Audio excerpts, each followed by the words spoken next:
कर्मचाऱ्यांसह 9 जणांना अटक. कारवाईत 5.98 किलो परदेशी बनावटीचं सोनं जप्त. गैरविकास काढण्यावरून तुळजाभवानी मंदिरात भाविकांमध्ये तुफान हाणामारीचा व्हिडिओ मोबाईल कॅमेऱ्यात कैद. आणि 3 दिवसांच्या विश्रांतीनंतर एवढ्या पावसाची दमदार हजेरी. इतर गावांना अजूनही पावसाची प्रतीक्षा. शेतकऱ्यांची चिंता वाढली.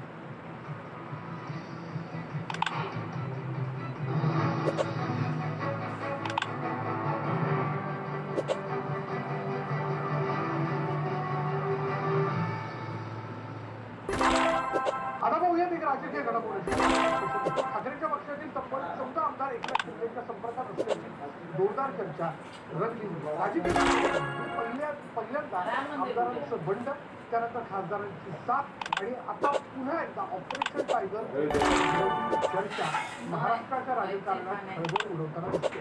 या चर्चांना शिंदे गटातील नेत्यांच्या सूचक प्रतिक्रिया तर ठाकरे गटाचा स्पष्ट इन्कार.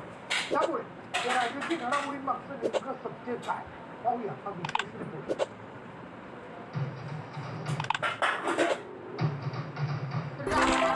राजकीय भूकंप. Operation tiger 3.0. ठाकरेंचे 14 आमदार एकनाथ शिंदेंनी शिवसेनेत 4 वर्षांपूर्वी राज्यात बंड केलं. पहिलं ऑपरेशन टायगर यशस्वी करून दाखवलं.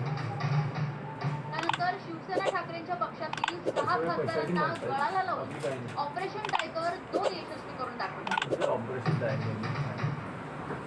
त्यानंतर आता एकनाथ शिंदे उद्धव ठाकरेंना आणखी एक धक्का देण्याची शक्यता आहे. राज्यात लवकर ऑपरेशन टायगर 3 देखील राबवलं जाणार असल्याची माहिती सूत्रांकडून मिळते. Operation number 1, operation number 2, operation number 3 याच्यापेक्षा रोजच पक्षप्रवेश शिंदे साहेबांच्या नेतृत्वाखाली मुंबईमध्ये होत आहे.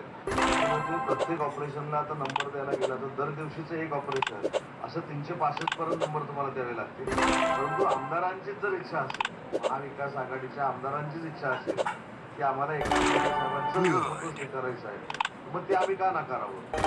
आणि त्याच्यासाठी ते जर पक्षामध्ये येणार असेल येऊ नका म्हणून का सांगावं? पण ही परिस्थिती आणि हे वातावरण महाराष्ट्रामध्ये निर्माण झालेलं आहे, हे नाकारता येईल. तब्बल 14 आमदारांनी एकनाथ शिंदे साहेबांसोबत गुप्त झालंय तसं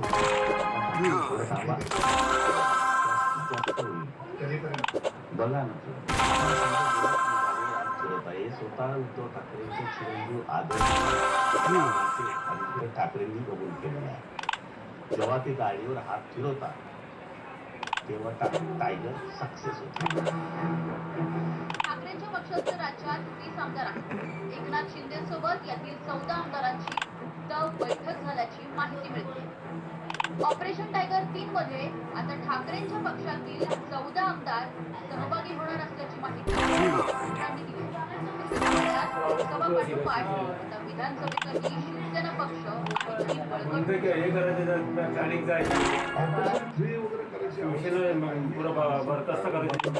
आमदारांची सुद्धा किंवा मुंबई महानगरपालिका ते स्वतः आम्हाला कायदा फ्री करायची आवश्यकता नाही. परंतु ज्या वेळेला अशी वेळ येईल त्यांनी जर आवाज दिला तर आम्ही त्याला